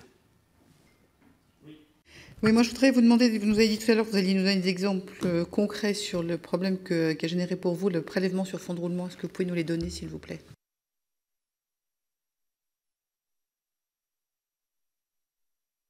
Quand on parlait de la transparence, bon, il se trouve que j'ai un directeur financier qui est de l'Inspection générale des finances, donc quand il a vu ses amis arriver, évidemment, il a été plus que transparent, il a même été extrêmement explicite, et nous avons fait part de notre stratégie budgétaire à l'euro près. Les 2 exemples répondent à votre question. Le premier, et vous allez voir que politiquement, et là je sais où je parle, vous allez voir politiquement, c'est quand même riche d'enseignements. Depuis 10 ans, on porte un projet qui s'appelle Calais 2015. Un petit port, Calais, premier port européen transmanche, avec une velléité de l'agrandir considérablement, et qui, dans le cadre de la fusion des chambres, puisque maintenant nous avons une seule chambre sur la côte d'Opale, qui associe donc Calais, Boulogne, Dunkerque. Boulogne, premier port de pêche et transformation de poissons, premier port pour Calais de transfrontalier et de passage vers les îles britanniques, et Dunkerque, port national. On fait la côte d'Opale. Et donc, on décide, dans le cadre de notre stratégie, de pousser ce projet Calais 2015. 650 millions d'euros d'investissement. L'État y contribue. Le Premier ministre a signé 100 millions d'euros au titre du contrat de plan il y a 3 semaines. La Commission européenne reconnaît le projet et l'inscrit même, d'ailleurs, tout à fait dernièrement, dans les grands projets d'investissement de Juncker. Et puis, la Chambre, alors, met quelques sous de côté. Et ces quelques sous, c'est les 15 millions pour capitaliser la Société des ports du Détroit, qui doit porter les investissements, à la demande du Conseil régional, qui nous a reconfié la délégation de service public, à la demande, à l'époque aussi, du ministre Cuvillier, qui connaît bien Boulogne, et pour cause, et à la demande, enfin, de notre tutelle, qui trouvait ce projet magnifique et qui souhaitait l'encourager. Nous avons aussi provisionné à hauteur de 10 millions d'euros pour lancer un certain nombre d'études et les porter pour le compte de la région. Et bien évidemment, ces 15 millions et ces 10 millions d'euros, nous les avons laissés dans nos comptes. Bien. Alors rassurez-vous, ils ne sont plus dans nos comptes, puisqu'on doit les reverser intégralement, et la ponction sur le fonds de roulement étant de 15 millions, nous allons devoir emprunter, et nous avons emprunté 15 millions pour combler ce trou et réaliser ce projet qui est de la plus haute visibilité et qui pèse son poids politique. Je rappelle qu'il y a entre 850 et 1000 emplois qui sont prévus dans le cadre de l'agrandissement de ces travaux. C'est le plus grand projet portuaire européen qui a été ainsi sanctionné. Deuxième exemple, la serre numérique. Dans une région qui ne respire pas la richesse, celle de Valenciennes, un grand projet porté par, à l'époque, M. Borloo, maintenant Mme Létard, sénatrice et présidente de la métropole, faire un développement massif du numérique dans ces zones difficiles. Et donc la Chambre s'engage aux côtés du monde politique, et aux côtés des organisations patronales pour construire ce qui s'appelle la serre numérique, qui sera d'ailleurs inaugurée prochainement par la ministre en charge de ces questions-là, Et la Chambre décide d'investir 35 millions d'euros. 35 millions d'euros pour un établissement magnifique qui va générer entre 850 et 2000 emplois dans cet environnement qui connaît un taux de chômage que je n'ose citer. Les réserves étaient prévues à hauteur de 17 millions pour financer ce bâtiment, qui est payé, qui est réalisé, qui va être inauguré. Ponction sur le fonds de roulement. Mon collègue du Grand Hainaut a reçu de sa DRFIP préférée le chèque à payer pour le 15 mai prochain. Bien, je ne porte pas de jugement, mais reconnaissons quand même qu'on peut être un peu amer, puisque nous avions, en plus des efforts faits au titre de la loi de 2010, demandé une approche différenciée, sachant que nos marges de manœuvre se réduisent de jour en jour, du fait, entre autres, de la réduction massive de la masse salariale, puisque, comme on l'a dit d'ailleurs à la commission sénatoriale qui nous a audité, le personnel Nord-de-France, depuis l'effet des fusions, a diminué de 27%. On a tous les chiffres, hein, à l'euro près et à la personne près. Voilà. Donc, je souhaitais insister, et merci de m'avoir donné l'occasion de le faire, sur, comment dirais-je, ces incohérences dans l'approche indifférenciée des situations budgétaires et indifférenciée politiquement en fonction des projets de développement des territoires qui sont visibles, incontestables et surtout décidés en parfait accord avec un conseil régional, avec le représentant du gouvernement, avec les édiles locaux et avec les représentants du monde patronal. Madame Rabin. Bonjour messieurs. Donc nous sommes en train, enfin je voulais replacer encore une fois cette mission dans son contexte. Nous ne sommes pas là seulement, mais je trouve très intéressant ce que vous venez de dire, pour évaluer la loi de 2010. Nous sommes là aussi ensemble pour regarder toutes les pistes qui pourraient être utilisées pour réduire un peu les moyens, vous l'avez bien compris, mais en même temps pour se poser les bonnes questions sur les missions, celles qui vous tiennent à cœur, celles que la tutelle porte, et puis aussi ce que portent également vos partenaires. Donc, une fois qu'on aura fait ce tour de table, j'espère qu'on pourra aussi se projeter. Ce que je voudrais dire par rapport à la transparence, parce que personnellement, vous l'avez peut-être vu dans les auditions, j'ai employé ce mot-là et j'ai posé cette question. J'ai posé cette question parce que au moment du débat budgétaire, quand nous avons interrogé, je dis nous parce que j'ai été aux côtés du gouvernement pour essayer de moduler le prélèvement en fonction des chances et des faiblesses de chacun, ça a été à ce moment-là très difficile d'obtenir les comptes. Je ne pense pas que les chambres régionales qui sont ici soient tout à fait visées. Il y a des chambres peut-être plus locales, évidemment, qui ont eu un petit peu plus de mal à faire la vérité sur non pas les comptes, parce que je pense qu'on ne remet pas en cause la probité, c'est pas cette question, c'est remettre en cause les projets, étaient-ils avancés ou non, et c'était ça, pour vraiment personnaliser pratiquement le prélèvement. Donc la transparence, moi je vous rassure, ça n'a rien à voir avec une question de probité, je pense qu'on est tous d'accord pour dire que vous faites un bon boulot, mais c'était plus cette question qu'on n'avait pas pu aboutir sur un travail clair, parce que tout le monde ne nous avait pas répondu dans les mêmes termes. Maintenant, on a donc fait le choix de prélever plus particulièrement sur les chambres qui avaient un projet qui était déjà lancé. Cependant, ce que vous dites, là, je trouve très intéressant parce que vous avez été très concret. L'exemple de Calais et l'exemple du numérique sur le Nord doit nous faire réfléchir. Et c'est typiquement, à mon avis, ce que nous vous demandons. Enfin, moi, je parle un peu là personnellement, mais mes collègues sont certainement d'accord. Il faudrait qu'on ait la liste des projets forts qui soient portés par le collectif, parce que là, vous dites Europe, État, région. Donc effectivement, si vous avez enfin, je sais que vous avez ce grand projet, parce que j'étais l'autre jour, Calais faisait valoir son projet auprès de la Banque européenne d'investissement, j'y étais, et donc j'ai bien entendu quel était le projet. Il mérite d'être regardé. Enfin, on n'est pas dans l'obscurantisme, on est en train de se demander ensemble, mais pas que nous, pas que les parlementaires, pas que le gouvernement sans doute, mais avec vous, comment on peut aborder le budget à venir. Donc, à vous de faire état de ces grands projets que vous avez. L'argent des chambres n'est pas là pour être thésaurisés. Vous êtes d'accord avec nous, hein, on récuse assez l'épargne inutile, mais au contraire, c'est pour se mettre sur des projets d'avenir. Donc, moi, c'est une invitation peut-être à faire le même travail que ce qu'a fait M. Tivol. Oui, enfin, sans oublier qu'il y a quand même un peu de confiance qui s'est diluée dans tout ça. Alors, une remarque, puis après je vais laisser la parole, terminer le tour de table. Oui, juste une remarque très rapide pour dire que dès la première audition, nous avons, et je le dis pour que ce soit relayé, nous avons demandé au président Marcon de faire, autant que cela puisse être possible de le faire, un inventaire de tous les projets qui ne sont pas réalisés ou qui sont pénalisés par ces prélèvements sur fonds de roulement d'un côté et par les évolutions que vous avez pu anticiper de l'évolution de la taxe. Parce que je crois qu'il est extrêmement important qu'on puisse mesurer en sonnant et trébuchant les conséquences que cela aura sur l'économie locale, sachant qu'à chaque fois et à chaque audition, nous redisons et je redis la même chose, c'est-à-dire que ces prélèvements, ça correspond à de l'argent des entreprises qui est parti vers le trou de l'État et en aucun cas vers les entreprises. Et je crois que ça, c'est un sujet qui nous interpelle considérablement et que je voudrais souligner. Monsieur Chiloff. Monsieur le Président, Mesdames les rapporteuses, Mesdames, Messieurs, la région Centre, qui était une des plus grandes régions de France avant la réforme territoriale et la modification des limites géographiques des régions, devient maintenant une des plus petites régions, est composée de 6 départements, 100 métropoles. C'était un point important, région rurale, donc sans métropole, et donc forcément une organisation territoriale liée avec des CCT en proximité.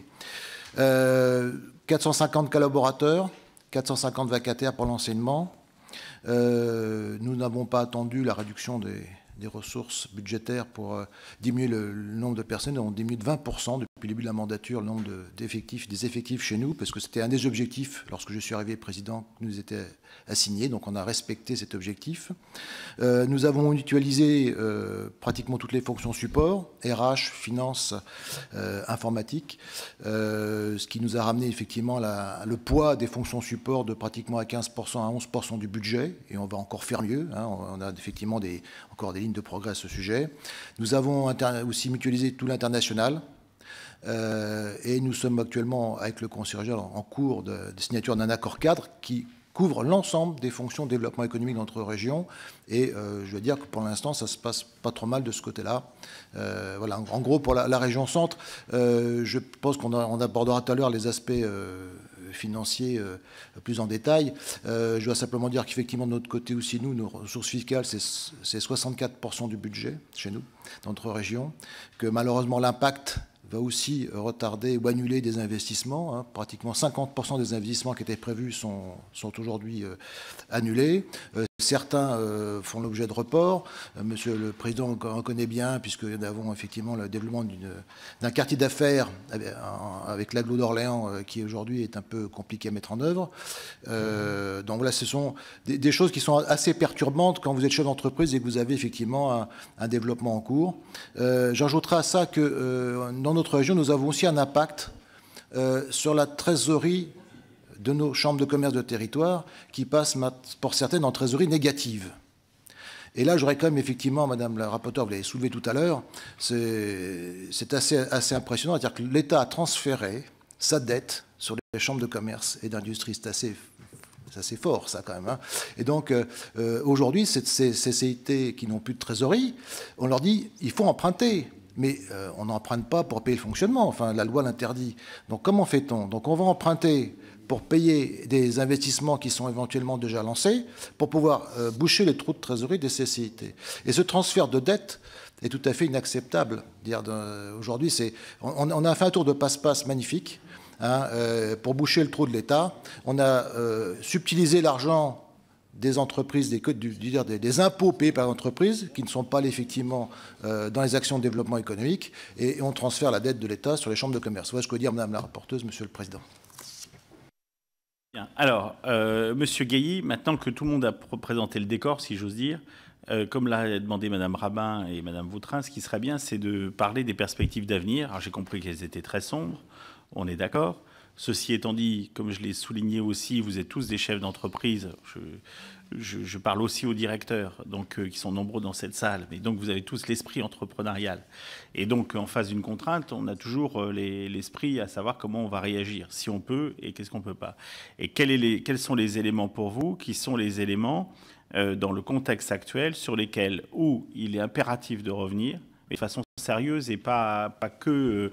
enfin, tout est toujours sérieux, c'est pas ce que je veux dire, mais de façon constructive, entre guillemets. Quels sont les éléments qui, selon vous, sont vraiment les éléments sur lesquels il faut revenir en arrière, et puis les points sur lesquels vous allez vous mettre en phase avec les volontés du législateur, du gouvernement, ce qui vous voulez, mais pour organiser l'ensemble.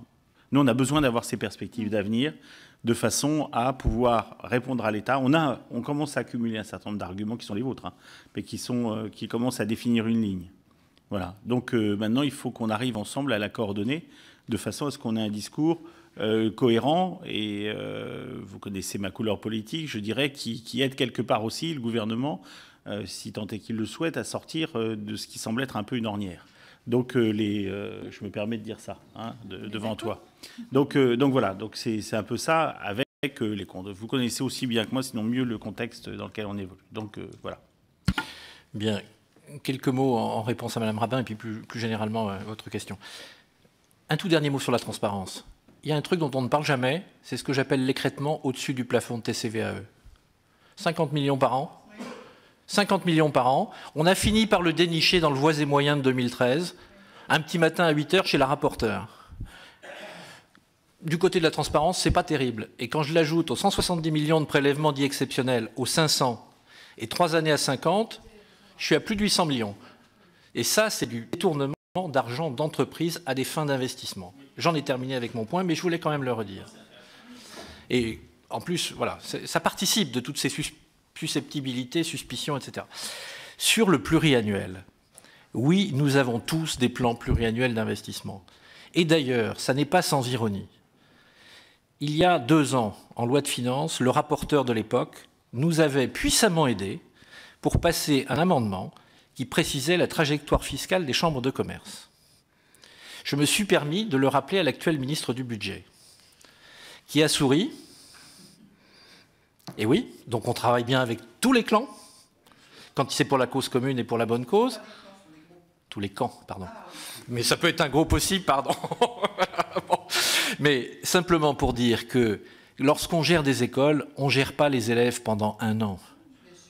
Bon. Lorsque aujourd'hui, 1er avril, nous n'avons pas d'indication sur ce que peut avoir comme ressources une école en 2016 et 2017, nous pilotons à l'aveugle, et c'est irresponsable, et nous n'en sommes absolument pas responsables.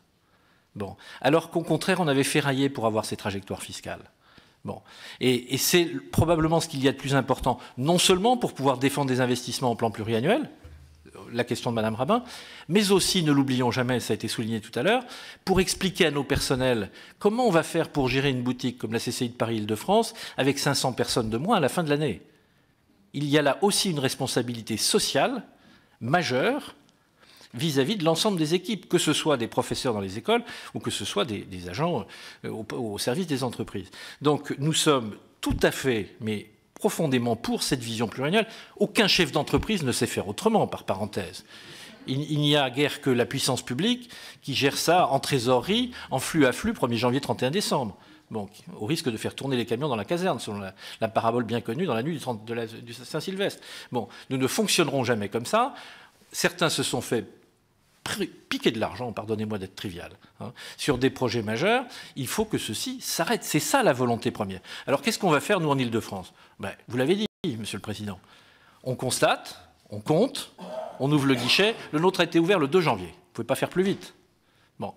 Et puis ça va faire moins 500. On va gager tous les postes, puisqu'on va essayer d'aller au bout de la logique. Mais le fait, l'idée, la perspective de recommencer et de remettre le couvert au mois de septembre est absolument insupportable. J'ajoute que c'est en période de rentrée scolaire et que ce n'est pas nous qui l'avons choisi, cette date absurde. Donc c'est de ça dont il est question. Donc après, on s'ajustera. Je vous ai dit tout à l'heure que les budgets d'investissement seront divisés par 2 pendant les 5 ans visibles. Au-delà, qui sait. Mais on ne va pas faire grandes théories sur ça va s'effondrer, etc. Non, on va réduire de la force vive, car encore une fois, à 20% d'effectifs en moins, ça n'est pas une question de fonction support. Vous l'avez, je crois, tous bien compris. En plus, en Ile-de-France, on a déjà paye commune, etc. Vous allez fermer combien de formations? Alors, à aujourd'hui, en classe, à aujourd'hui, pour des raisons super concrètes. Non, à aujourd'hui, pour des raisons de dialogue social. Oui, je comprends. Bon. Il ne m'est pas possible de répondre à votre question, ni en quantum, ni en identification. Ce que nous allons faire, et ceci a été expliqué aux équipes depuis plusieurs semaines, voire plusieurs mois. Nous avons 3 ou 4 écoles autour de la gastronomie. Nous avons une marque, je crois connue et reconnue, qui s'appelle Ferdi.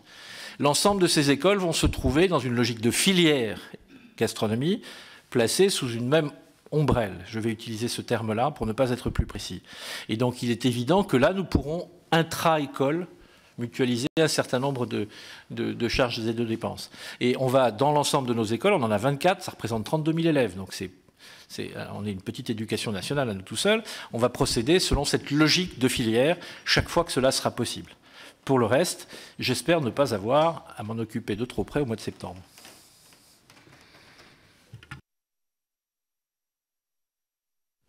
D'autres remarques alors? J'ai oublié à propos des écoles. Ouais.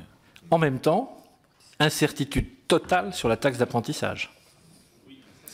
Pour moi, ça se superpose. Qui vient se cumuler. Nous l'avions dit à la mission de l'inspection en chiffrant le risque au doigt mouillé, il est vrai, mais il voulait un chiffre. On leur en a donné un de l'ordre de 50 millions national.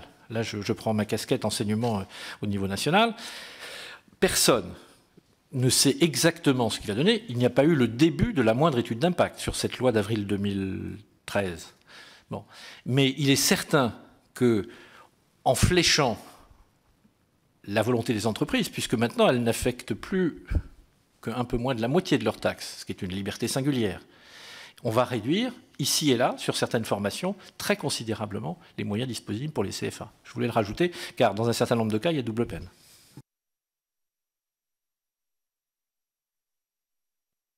Monsieur le Président, avoir des exemples concernant, par exemple, les investissements de nos chambres consulaires. Mais quand on prend une chambre consulaire qui choisit, par exemple, de faire des parcs d'aménagement à la place des collectivités ou en partenariat avec les collectivités, mais là, c'était pour certes 3 d'entre elles dans ma région, c'est seul. Qui n'ont pas thésaurisé, mais qui ont mis de côté pour acquérir des terrains auprès du monde agricole, pour payer les fouilles archéologiques qui représentent un coût non négligeable, pour porter ces terrains pendant des fois 30 ans, et qui aujourd'hui se retrouvent fortement pénalisés parce qu'elles n'ont plus les moyens d'investir dans ce type d'équipement. C'est cela, par exemple. Pierre-Antoine faisait état de nos écoles. Nous n'avons pas attendu non plus les situations, puisque l'école de Reims et de Rouen se sont mariées pour créer Néoma, et qui donc ont franchi largement les frontières et les limites d'une région ou d'un établissement public comme les CCI de Reims ou celle de Rouen. Donc voilà des exemples qui montrent, mais nous sommes pour aller de l'avant, mais là, d'un seul coup, c'est comme si vous empêchiez un oiseau de voler et à qui on a rogné les ailes pour pouvoir éviter cela. Voilà notre situation aujourd'hui dans certaines de ces CCI. Les fonds de roulement, vous nous signalez que les fonds de roulement ne doivent pas dépasser 90 jours dans nos types d'établissements. Mais nos fonds de roulement peuvent dépasser 90 jours quand vous êtes des investisseurs de ce type. Nos fonds de roulement sont utiles aussi pour pouvoir répondre à des sollicitations d'entreprises ou de collectivités en fonction des événements qui se passent sur un territoire. Quand vous prenez un territoire comme les Ardennes ou la Haute-Marne, qui sont 2 départements sinistrés qui perdent de la population, si les chambres consulaires ne sont pas là pour donner une dynamique et un trait d'espoir aux chefs d'entreprise, qui le fera? Ce n'est pas que le Conseil général ou le Conseil régional ou les collectivités territoriales. Donc c'est tout cela aussi le rôle d'une chambre consulaire et dont on nous prive, en nous privant, je veux dire, de ces moyens financiers qui permettaient de donner cette dynamique. Voilà ce dont, parce que nous sommes aussi dans une instance de réaction par rapport à la formation qui est un poids important. Il y avait 4 CFA dans chacun de nos départements. Nous créons le CFA, avec le soutien bien sûr du Conseil régional, nous créons le CFA Interpro de la région Champagne-Ardenne. Mais tout cela nécessite des moyens, nécessite des investissements. Bon, eh bien, nous sommes dans cette réelle dynamique. Mais là, c'est un coup d'arrêt à toutes ces initiatives par rapport à ce que nous souhaitions. Je voudrais aussi, puisque mes collègues ont fait parler du social, étant le chef de file de négociation au niveau de la commission paritaire nationale, et donc discutant avec les organisations syndicales, vous faire part aussi de leurs inquiétudes, parce que ces organisations syndicales, sans arrêt, nous interpellent sur quid de notre avenir. Les uns et les autres, nous avons parlé de suppression de postes, de diminuer nos effectifs, mais 26 000 collaborateurs, c'est quand même une entreprise significative.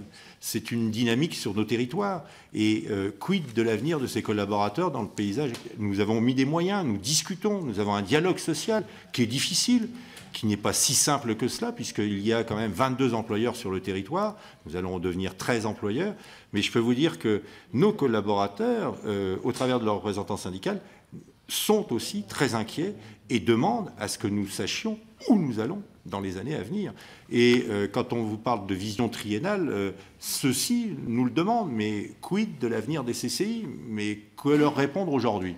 Vous parliez des décisions du gouvernement, mais comme le disait Pierre-Antoine, de loi de finances en loi de finances, comment pourrons-nous gérer, nous, investisseurs, aussi bien dans la formation que dans le management de notre territoire? Moi, c'est la question aussi que je souhaitais vous poser. Au nom, d'ailleurs, des organisations syndicales. D'autres remarques sur ces questions? Oui, Monsieur Curetti, et après Monsieur... Voilà, quelques éléments. Alors, bien sûr, en Franche-Comté, nous sommes porteurs de projets de niveau beaucoup plus modeste que ceux qu'ont exposé mes collègues, de par notre taille et notre surface de territoire. Mais je voulais vous indiquer que la Chambre de commerce et industrie territoriale du Doubs avait un projet d'antenne sur Pontarlier. Pontarlier, c'est une zone frontalière avec la Suisse qui est très porteuse en termes d'emploi et qui se développe énormément. Il y avait un projet de création d'une antenne. Le terrain a été acheté, la construction ne pourra pas avoir lieu. C'est environ 1 million d'euros qui manquera à l'investissement sur ce territoire. Voilà, c'est le premier point. Dans cette même chambre et dans la chambre également de Haute-Saône, fermeture de l'école EGC, qui était une école que nous supportions sur la ressource fiscale. Cette école doit être fermée parce qu'elle ne peut plus être tenue et nous ouvrons une autre classe dans le commerce. Mais encore une fois, des pertes de postes. Sur la partie fonds de roulement 90 jours, il y a une notion qu'il ne faut pas perdre de vue. C'est que sur des petits territoires comme le nôtre, nous portons des projets importants, financés aussi par l'Europe, par le Conseil régional, par l'État. Et ce sont des projets, parfois, notamment un projet qui s'appelle Philoto, destiné aux acteurs de la filière automobile, pour lesquels nous travaillons sur à la fois la diversification produit et la diversification marché, des projets de plusieurs millions d'euros.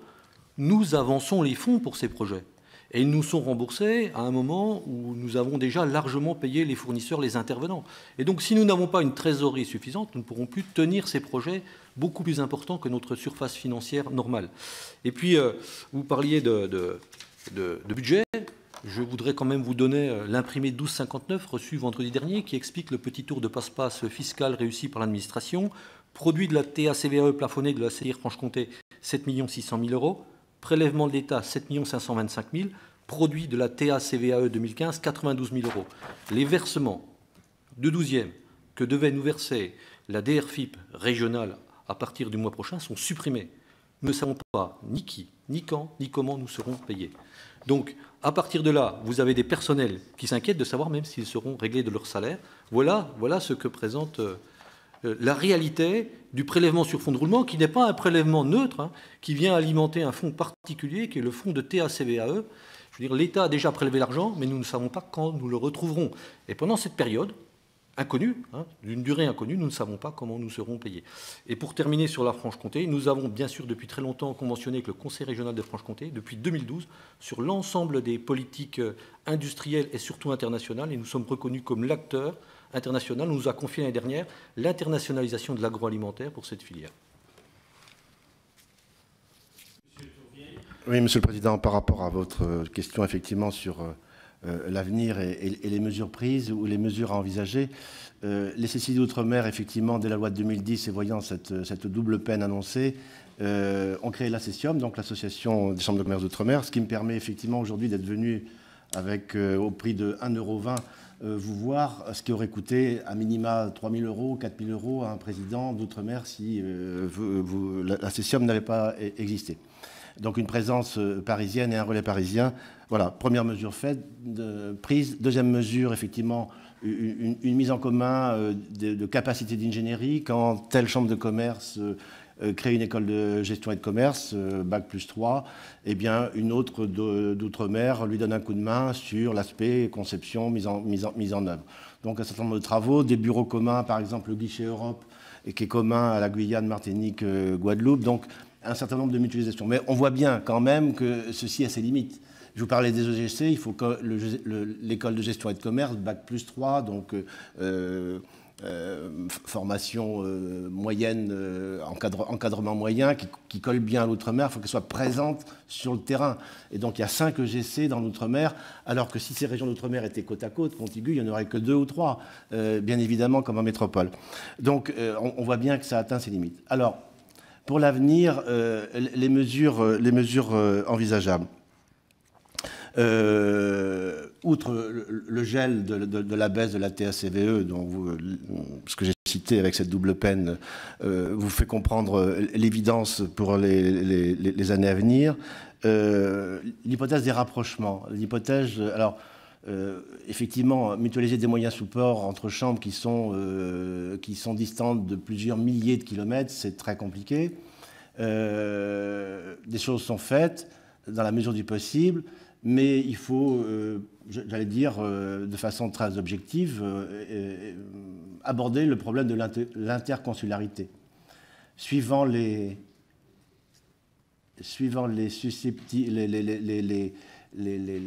contexte local, effectivement, le dialogue avec les chambres de métier paraît s'imposer. Je pense que de toute façon, l'histoire est en route, mais effectivement, est-ce qu'on la regarde passer ou est-ce qu'on en est acteur et d'une façon volontariste? Il y a des choses à faire, suivant les sensibilités locales qui peuvent être tout à fait différentes, elles le sont en Outre-mer, mais il y a des lieux où effectivement, quand on fait les mêmes métiers, puisqu'on a perdu les ports et les aéroports, on se retrouve sur les mêmes métiers.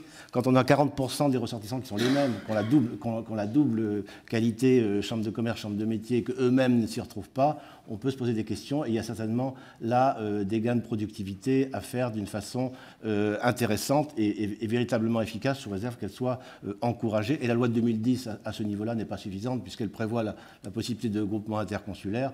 Et on sait que c'est une 3e chambre qui se crée, donc il faut faire dans la simplicité et dans l'efficacité. Voilà. Et une dernière chose, c'est avoir une tête de réseau, CCI France, qui soit forte, qui soit autonome financièrement. Quand on voit effectivement combien il est difficile de mobiliser les uns et les autres sur des projets communs, quand on a une ICCI qui est en préparation, il est évident qu'il faut que ce soit un outil. Tout le monde valide la CCI France ? Où il y a des nuances. Tout le monde valide CCI France. J'ai l'habitude d'être direct. Hein. Non mais donc voilà. Donc, Monsieur le Président, je vais vous valider une chose. Si nous avons et nous réussissons un certain dialogue social, c'est parce que nous avons CCI France. Parfait. Par exemple, si nous pouvons parler du cube, mais ça Pierre-Antoine pourra en parler mieux que moi, c'est grâce à CCI France. Si nous avons pu renforcer ce type d'éléments et faire des manifestations au niveau national, c'est aussi CCI France. C'est vrai que par contre, c'est une dotation qui vient de chacune de nos régions et qui pose problème parce qu'on se dit mais pourquoi pas économiser la tête de réseau, la réduire à peau de chagrin et n'en faire rien. C'est une question qui peut se poser, que certains mais la peuvent question, poser. C'est pour ça que moi je vous pose la question. C'est pour ça que je vous dis, voilà. nous pensons... Monsieur Gailly, strictement sur ce point, parce que Monsieur Tivol a demandé la parole avant vous, alors sauf si c'est en rebond. Strictement sur ce point. Une tête de réseau est nécessaire, elle est indispensable. Il n'y a pas de journée sans que j'y sois physiquement ou que j'y participe. Son financement est une autre histoire. Et la nature des besoins pouvant venir de l'outre-mer, de telle région à prédominance, et je vais dire rurale, et ça n'est pas un jugement de valeur de ma part, ou bien de région métropole et à fortiori de la région capitale, ça mérite un deuxième niveau de réponse pour lequel sans doute nous n'avons peut-être pas le temps aujourd'hui, mais j'y reviendrai volontiers. Donc indispensable, oui, pas n'importe quoi et pas n'importe comment. Monsieur Tivol. Monsieur le Président, pour aller dans le sens de ce que vient de dire le Président Gailly sur CCI France, puis après je ferai part de mes préconisations modestes. Non, CCI France, instance politique indispensable, mais instance politique. Bon, il faut éviter deux dérives. Croire que les politiques de développement économique, aujourd'hui très régionales, peuvent être à un moment ou à un autre pensées à la hauteur de la place de l'Étoile. Et je crois qu'on est tous les témoins ici d'une approche très différenciée de nos politiques régionales en fonction des particularismes régionaux. Donc, Dans ce cadre-là, d'ailleurs, il faudra à un moment ou à un autre, quand on réfléchira peut-être sur l'avenir de CCI France, voir ce que signifie la répartition commerce, industrie, services, qui d'ailleurs est presque une contrainte administrative dans certaines chambres de commerce pour l'organisation de ces troupes. Deuxième remarque, sur le budget, je crois qu'il faut en effet être extrêmement prudent. Pour ce qui concerne le Nord-Pas-de-Calais, il y a une mesure que l'on dénonce et qui est apparue dans la loi de 2010, qui est la notion de prélèvement obligatoire ou quasi obligatoire dès lors que c'est validé ou voté en Assemblée générale de CCI France. Alors, quand c'est pour l'association de défense de je ne sais trop quoi au niveau national, pourquoi pas. Quand il s'agit de payer un SIRH avec plusieurs millions d'euros qu'il faut payer parce que ça a été décidé collectivement, croyez qu'au moment de l'établissement des budgets dans les régions, ça peut poser un certain nombre de problèmes. Mais pour autant, à un moment ou à un autre, il faudra bien évidemment traiter cette question du budget de CCI France. Madame la rapporteure, pour répondre à votre question sur la suite, au fond, hein, parce que c'est vrai que la loi de 2010, qui d'ailleurs a le mérite de tout dire, mais ce n'est pas parce que tout est dit que tout a été appliqué. Ça a été aussi, faut-il le reconnaître, un peu le problème des chambres. Hein, parce que entre aujourd'hui, 2007, où nous avons d'ailleurs déjà avec Madame Vautrin dans cette même salle commencé à parler de cette réforme, et aujourd'hui, on peut dire que la progression est certes visible, mais lente dans sa visibilité. Donc, très hétérogène. L'issue des auditions est vraiment candide, c'est hétérogène sur le territoire, et ça fait que c'est un des arguments poussés par la tutelle qui peut. Alors il faut c'est un argument. Pourquoi. J'arrête là. J'essaye d'être le plus. Voilà. Sans doute. Il faut s'interroger sur le pourquoi de l'hétérogène, mais c'est vrai que la loi de 2010 porte aussi en elle la possibilité d'être hétérogène. Et c'est peut-être dans ce sens-là qu'il faut améliorer, et c'est sans doute dans ce sens-là que les décisions prises lors de la dernière Assemblée générale de CCI France vont clarifier et permettre d'avancer, et à une très large majorité, quelles que soient les petites oppositions locales. Moi, j'ai 3-4 propositions. La première, vous avez sans doute entendu parler du caractère prescriptif des schémas directeurs. Ce n'est pas François Cravoisier qui dirait le contraire. C'est vrai que la grande difficulté, c'est quand il y a dans un ensemble de 10, voire 15 CCI, une qui s'oppose à l'application d'un projet général, ça bloque tout le système. On l'a vu en Lorraine, on l'a vu en Champagne-Ardenne, je l'ai vu à un moment dans le Nord. Et donc là, on peut penser que dans les préconisations faites par CCI France, celle-là est peut-être une des meilleures applicables immédiatement pour débloquer le système et le dispositif. Autre aspect sur les schémas directeurs, on appelle ça schéma directeur, mais en fait, le vrai sujet, c'est le projet de développement économique dans chacune des régions. Donc, et c'est là d'ailleurs tout l'intérêt de la représentativité des élus et du travail des services. Quel projet économique va-t-on développer demain dans les régions? Et sur ce point, je crois qu'il va falloir aussi bien préciser, peut-être au travers de la loi NOTRe d'ailleurs, l'adéquation entre le projet de développement économique tel que perçu par les chambres de commerce en tant que tel et le schéma régional de développement économique. Moi, je sais que je suis dans une région où, compte tenu de la notoriété de mon président, il est quasiment le numéro 2 auprès de Pierre de Saint-Ignon et de Daniel Percheron pour les projets de développement économique. Bon, il semble que ce ne soit pas toujours le cas partout dans toutes les régions de France et de Navarre, mais je crois qu'il faut que les textes précisent bien qu'il doit y avoir une bonne adéquation entre ces deux approches de développement économique. Sur les budgets, moi, j'ai rien de plus à dire que ce qu'on en a déjà beaucoup parlé. Un point quand même sur les effets leviers de la ressource fiscale. Parce que, bon, je sais bien, moi le premier, on peut avoir une approche très technocratique de la situation. Bon, il ne faut pas sous-estimer que 1 euro de ressources fiscales mis dans la cagnotte du projet global de développement de la région, c'est 3 euros de levée et c'est presque 3 euros de moins dans le budget du Conseil régional, parce qu'il faut voir que sur tous les projets internationaux, création d'entreprises, transmission, etc., c'est quand même la contribution des chambres qui, peu ou prou, permet à tel ou tel programme de se réaliser. Sauf à dire qu'on n'attend plus rien des chambres, et ça répondra peut-être à la question que d'aucuns se posent sur les missions. Moi, je ne suis pas persuadé, comme ça a été dit en son temps, que la chambre de commerce, elle est là pour faire de la formalité, et rien que de la formalité, accessoirement un peu d'enseignement. Ça, c'est totalement faux, je le vois. On peut porter des projets de nature bien différente et beaucoup plus ambitieux. Sur les partenariats aussi, parce que ça, c'est une vraie question qui est d'actualité, à travers la loi NOTRe, à travers le débat sur les métropoles. Bon, à titre personnel, pour avoir fait un peu d'études d'histoire et de géographie, je pense que la notion de métropole telle qu'on l'appréhendait avant la loi, elle va être un peu différente. Strasbourg, vu du sud de Troyes, ça va être un peu différent. Lille, vu de Soissons, c'est un peu différent. Bon, donc la question de l'attractivité du rôle des métropoles, à mon sens, doit être repensée. Mais ce qui doit surtout être repensé, c'est l'adéquation entre la politique publique. On signe des conventions avec l'État en ce moment sur voilà ce que nous allons faire et voilà ce que nous allons faire avec vous.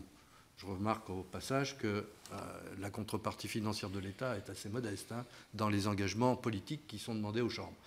Avec les régions, c'est un peu différent. Il y a une contrepartie financière, puisque dans une région comme la mienne, par exemple, prenez la structure budgétaire de CCI International, la Chambre de commerce met 6 millions d'euros, le Conseil régional met 4 millions d'euros, nous avons environ 45 collaborateurs, nous avons quasiment une délégation de services publics pour ce faire. C'est une bonne structuration. Bon.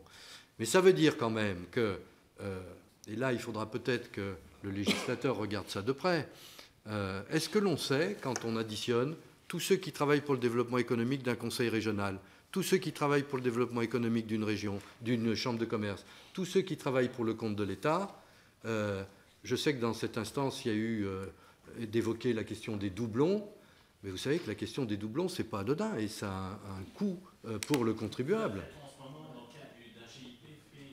Voilà. Bon.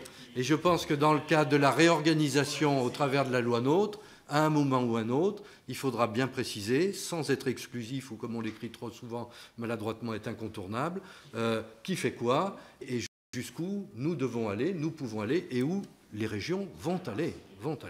Et enfin, dernière préconisation sur les RH. Moi, je ne peux pas résister, parce que je vois tout le travail que fait, entre autres, pour cette mandature, François Cravoisy et un certain nombre d'élus, à la demande d'une révision du rôle de la tutelle dans cette commission paritaire nationale. C'est très difficile d'avoir une tutelle muette, parce que soit on est là, soit on n'est pas là. Si on est là, c'est qu'on a quelque chose à dire, et si on n'a rien à dire, je ne vois pas pourquoi on reste là. Et donc, soit dans l'organisation sociale des chambres, il est dit que la délégation employeur, compte tenu du statut, a les pouvoirs de réformer, et auquel cas on met à mal le double jeu entre les syndicats, la tutelle et la délégation employeur, qui est un double jeu, voire un triple jeu extrêmement stérile. Soit on dit il y a une tutelle, parce que vous êtes établissement public de l'État, conforté en droit en tant que tel, mais la tutelle, à un moment ou à un autre, elle doit s'exprimer. Et elle ne peut pas continuer à s'exprimer pour dire qu'elle n'est pas là pour s'exprimer. Non, M. Guéhi. Sur les répartitions entre différents acteurs sur un même territoire, rappelons que c'était l'objet même de la mission d'inspection il y a 1 an et demi et qu'elle n'a jamais été traitée. Deuxième point, on commence à voir le tissu se déchirer.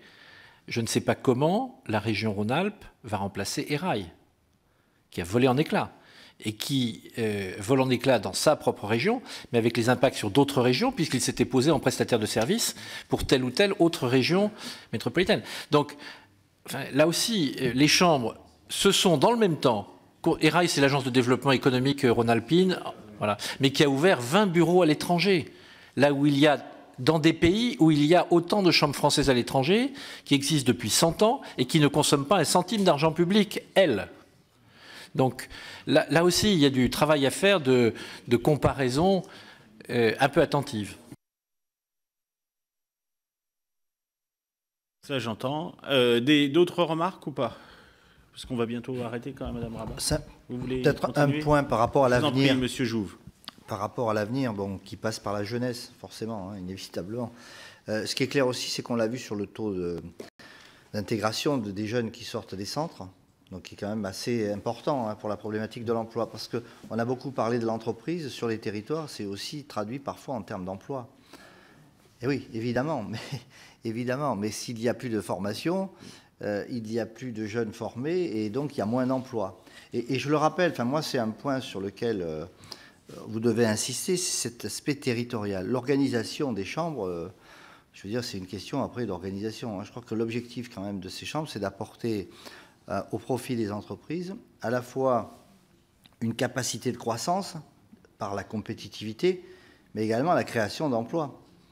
Et ça, c'est un point très très important. On l'a vu tout à l'heure sur les centres de formation. Alors c'est vrai qu'on a cité les grandes écoles. Moi, je peux vous citer quelques projets dans le Lot, c'est un peu moins connu. Dans les Hautes-Pyrénées, c'est pas forcément mieux connu. Dans l'Ariège aussi, où des classes sont fermées. Une classe dans une CCI de l'Ariège, en termes d'effet sur l'économie, c'est majeur. Surtout dans des secteurs où il faut créer une attractivité pour que les jeunes puissent venir. Aller faire ses études dans des grandes villes, je parle de Toulouse, c'est simple. Par contre, sur ces territoires-là, il est important qu'on puisse maintenir ces centres de formation qui, quand même, représentent en termes d'emploi 40% de nos effectifs. Et j'ai presque envie de dire que peut-être que l'avenir des chambres, dans l'appui aux entreprises, il devra encore plus se concentrer sur la formation, parce que la compétition avec les autres agences de développement régionales, départementales, de communautés de communes, etc., dans ce domaine-là, finalement, les chambres ont leur épingle à tirer. Et je crois qu'il faudrait peut-être aussi que l'on réfléchisse avec un partenaire incontournable qui est l'éducation nationale, qui lui-même pourrait être amené peut-être à mieux défendre la formation professionnelle sur les territoires. Et ça, c'est un enjeu sur lequel les parlementaires que vous êtes sur les territoires aussi peuvent être beaucoup plus sensibles que sur des perspectives soit citadines, soit technocratiques. Donc restons, les chambres de commerce, c'est du territorial, c'est du terrain, et dans ce contexte-là, je crois que la formation, comme pour la formation, et je termine là-dessus, on dit souvent, il y a les jeunes, je l'ai dit, mais c'est aussi la formation des entrepreneurs, la formation tout au long de la vie. J'invite quand même à regarder un peu les statistiques de réussite qui sont quand même importantes, notamment sur des territoires les plus ruraux. Pour quelques chiffres sur la formation, en droite ligne de ce que vient de dire Christian Jouve, 100 000 apprentis pour le réseau consulaire, 7% de décrocheurs, moyenne nationale 20%. Placement et diplomation 85% environ, moyenne nationale 68-69. Donc en plus, quand on ferme des classes chez nous, en Ariège et ailleurs, on tape dans du moins pire, voilà. Pourquoi ? Parce que ce sont des chefs d'entreprise qui pilotent les conseils d'orientation des écoles et qui expriment directement les besoins de l'endroit. Une dernière remarque, une commande faite par Madame Rabin. Je voudrais vous redire que cette mission, c'est nous qui l'avons voulu. Donc, on a le souci, voilà, c'est la liberté des parlementaires. Moi, j'ai demandé ça à M. Carrez, président de la Commission des finances, parce que je ne voulais pas qu'on reparte sur un dialogue de sourds comme on a vécu au moment du budget. Donc, je voudrais vous dire par là qu'il y a le souci d'avancer. Et mes collègues, vous avez bien vu, nous sommes tous au moins sur la même longueur d'onde sur ce point qu'il faut en sortir.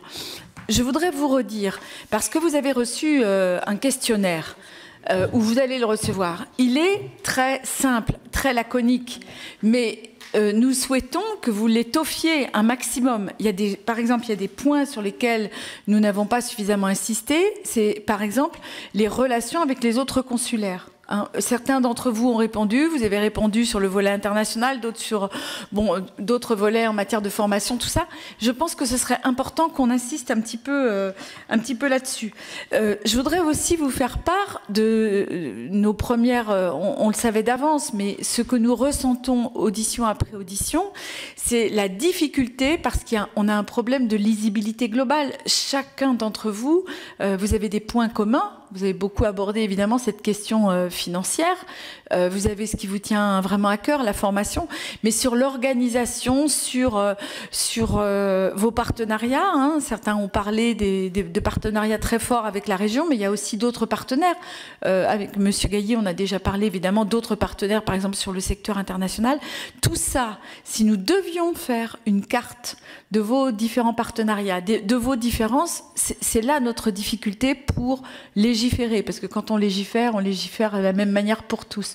Donc il faut qu'on fasse autrement qu'en légiférant, c'est-à-dire peut-être en travaillant un tout petit peu plus. C'est une première piste avec vos collectivités territoriales, parce que chaque collectivité territoriale est également unique dans sa manière de faire. Bon, et j'ai bien entendu cette question budgétaire. Moi, très sincèrement, ce que je vous disais tout à l'heure, c'était par rapport à l'instant T du budget l'année dernière, nous avons d'abord regardé quels étaient les engagements juridiques que vous aviez sur vos investissements à venir. Évidemment, tous ceux qui étaient à l'état de dossier, mais sans engagement juridique, on n'en a pas tenu compte. Mais je pense que vous pouvez faire valoir cette question. En tout cas, moi, je vais y travailler avant, vraiment, je vais y travailler avec le gouvernement pendant le travail que nous effectuons dans cette mission.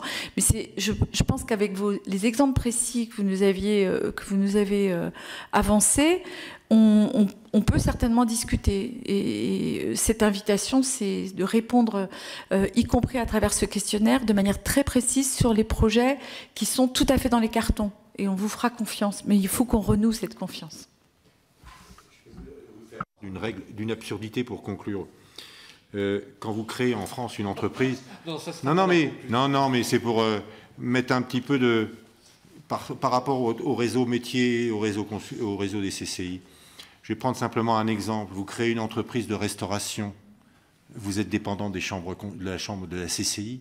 Vous mettez simplement dans votre objet social vente à emporter. Vous dépendez du réseau des chambres de métier et de l'artisanat. Et vous avoir des créateurs qui comprennent lorsqu'ils se trouvent devant un imbroglio comme celui-ci. Où vais-je? Eh bien, simplifions tout cela aussi. C'est une solution. Il y a des voies de simplification qui ne coûtent rien, simplement qui font qu'il y aura peut-être moins de présidents, moins d'établissements, moins de directeurs, mais qui simplifieront la vie des entrepreneurs. Parce que notre rôle, quand même, premier, si on a rappelé tous la formation, l'aménagement du territoire, etc., c'est aussi d'assister les créateurs et repreneurs d'entreprises. C'est notre première vocation. C'est quand même cette dynamique. Et on a, dans tous nos territoires, travaillé autour de ça depuis des années et des décennies.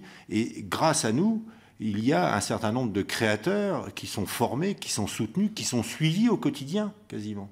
Donc cela est important. Mais comment voulez-vous qu'un créateur sache où aller quand il a une multitude d'interlocuteurs? Donc simplifions aussi cela. C'est une piste. Je voudrais simplement vous demander si CCI France ou si vous, en tant que Chambre, vous avez évoqué ça dans le plan Faire simple de Thierry Mandon. Oui? D'accord. Je vais regarder où on en est alors. Vous êtes arrivé... Fait sur mon territoire avec lui, mais je ne sais pas si... Ça n'a pas été... D'accord. Madame la rapporteuse, simplement, je voulais revenir un petit peu sur les dégâts causés par les prélèvements. On a parlé effectivement du passé. Moi, je suis inquiet pour le futur. Moi, ce qui m'inquiète, vous avez parlé peut-être de choses qui sont dans les cartons. C'est le mot que vous avez employé.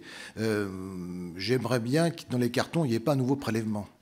La question qui se pose, c'est de savoir, a-t-on besoin des chambres de commerce en France ou pas? Est-ce qu'on veut sauver les chambres de commerce en France ou veut-on les tuer?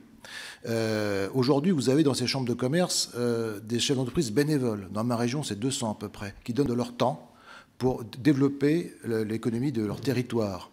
Les chambres de commerce, pour moi, ont un rôle majeur de développement économique. Et il serait vraiment dommage de perdre l'expertise de ces chefs d'entreprise pour quelque part, fonctionnariser ces chambres de commerce. Et malheureusement, ma crainte, si vous voulez, c'est que le chemin que l'on prend actuel ressemble beaucoup à une fonctionnalisation des chambres de commerce. Et je vais vraiment pointer du doigt ce risque majeur qui malheureusement pointe le bout de son nez dans les couloirs de Bercy actuellement. Voilà, ça, bon, je voulais rajouter ça. Le futur nous inquiète beaucoup. Je crois qu'on a fait déjà beaucoup de dégâts. Nous avons été ni entendus ni écoutés. Je dirais même humiliés, nous, chefs d'entreprise, par l'émission. Il serait dommageable qu'on continue dans cette voie-là. Merci, Madame la Présidente. Moi, je n'ai pas parlé de projets qui seraient dans les cartons, parce que je ne suis pas au courant de projets qui seraient dans les cartons, mais je ne serai pas là avec vous, et je suis tout à fait engagée dans ma région avec la Chambre. On a fait beaucoup de choses super ensemble. Je pense qu'ici, on ne serait pas là hein, si on n'y croyait pas.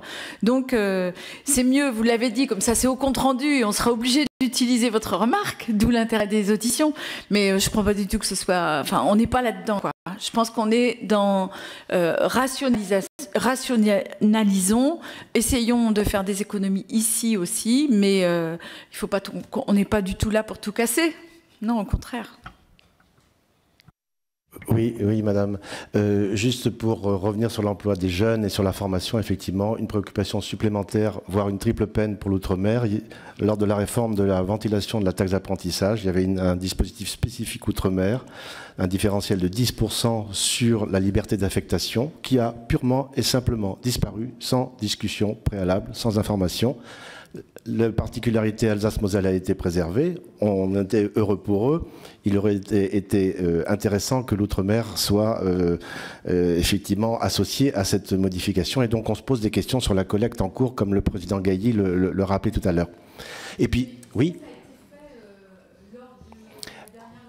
Non, lors de la loi de mars de mars 2014. De mars 2014, la réforme sur la formation professionnelle. Donc l'inquiétude du président Gailly sur la taxe d'apprentissage, elle est décuplée en Outre-mer et il ne faudrait pas qu'il y ait une triple peine. Dernière chose, pour terminer sur et reprendre un exemple du président Cravoisier, la prochaine fois que vous recevrez des amis chez vous, madame, ils vous apporteront des fleurs. Soit ils vous apportent des roses et ils auront été chez un commerçant, soit ils vous apportent une composition et ils auront été chez un commerçant artisan, car un commerçant qui fait des bouquets devient un commerçant artisan. Plus personne ne s'y retrouve. Voilà. Donc là, il y a des pistes de simplification évidentes.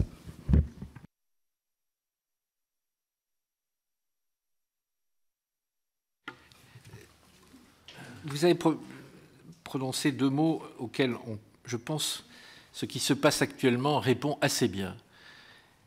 Lisibilité globale, rationalisation, organisation. Aucun système de collectivité locale ne sera dans l'état de cohérence de celui des chambres de commerce d'ici à 18 mois, lorsque les décisions de l'AG du 23 février auront pris leur plein effet. On n'y peut rien si c'est différent dans une région monocentrée, compacte, physiquement et démographiquement. Et ça l'est moins dans une région qui s'étale sur 500 ou 600 km avec une ou plusieurs métropoles ou en tout cas points de concentration de population et d'activité.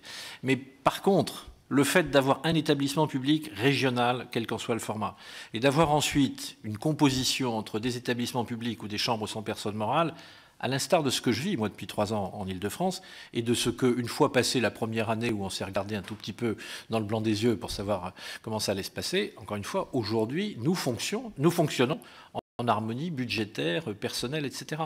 Donc c'est cela, le système, qui va être valable pour toute la France. Donc là, on aura bien un seul système, dosé ou décliné différemment selon les contraintes géographiques des bassins d'emploi, etc., mais un seul système. Et ce système va se rationaliser, c'est évident. Au niveau des chiffres, je voudrais quand même, parce qu'il s'est raconté beaucoup de choses, 42% de 2002 à 2012, c'est vrai. On oublie de redire que 2012 à 2015, c'est moins 36%, hors prélèvement, je le rappelle. Ce qui veut dire que 2015, c'est ni plus ni moins que le niveau de 2003. Pour être tout à fait précis, c'est à mi-chemin entre 2002 et 2003. Donc on a refait, si je puis dire, la descente correspondante. Si d'aventure les deux tranches supplémentaires s'appliquaient de 10% chacune, on irait là à moins 58%. Moins 58%, j'ai regardé dans les archives, c'est le niveau de 1995.